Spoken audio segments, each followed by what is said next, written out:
And now we switch gears and we turn to the great holiday getaway tonight. Millions of people heading out of town. Many of them are choosing today to do so, and we have live team coverage of this year's Thanksgiving travel. Horace Holmes went to the airports and train stations today to check out the lines for those choosing not to drive. And Brad Bell talked to drivers about why they chose today to hit the roads. We begin with Brad along Interstate 95 in Laurel. Hi, Brad. Hey, Allison. Well, that's the big cliche, right? The busiest travel day of the year. And what we've seen is that the roads got busy earlier today, just about 2 o'clock as forecast. It's supposed to be from about 3 to 8 o'clock today when the traffic is at its heaviest. But we're not really seeing this sort of region-wide gridlock we've seen in the past. Not hearing too many complaints. A lot of people say it looks like this year's getaway got spread out over a couple of days.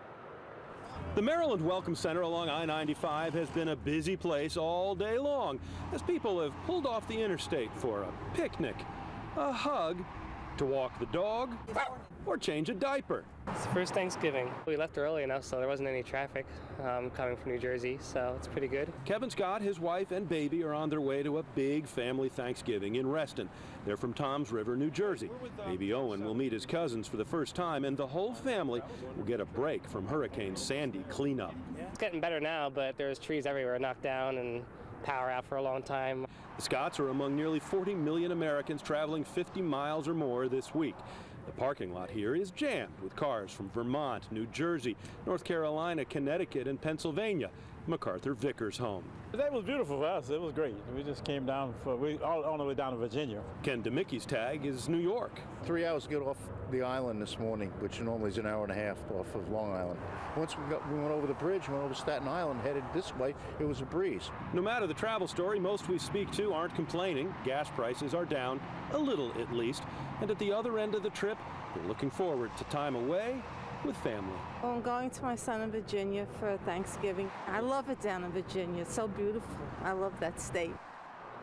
Well, she may love the state, but you're looking now live at a picture from News Chopper 7 in Virginia on I-95 South, just south of the mixing bowl, and you can see there's some pretty heavy congestion there right now as people make their way out of town for the holiday. And back where I am right now along I-95 North, just below 32, you can see the sign in the distance.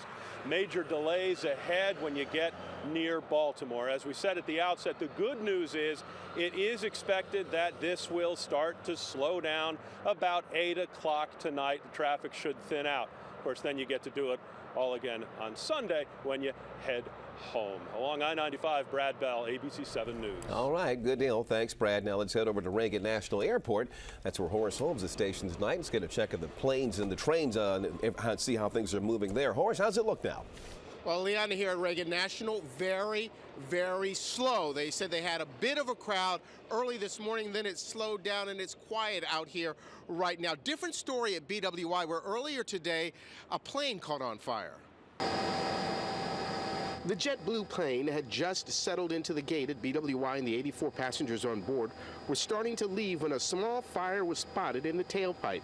Everyone got off, and firefighters quickly put out the blaze. We were getting ready to board the plane, and all of a sudden they came over the announcements, and it was blinking, saying the flight was delayed because of a technical problem. And then a few minutes later, they came on saying that there was an engine malfunction and that it caught on fire. The incident threw an already busy BWI on this day before Thanksgiving into a somewhat chaotic state as passengers scrambled to get off the JetBlue flight.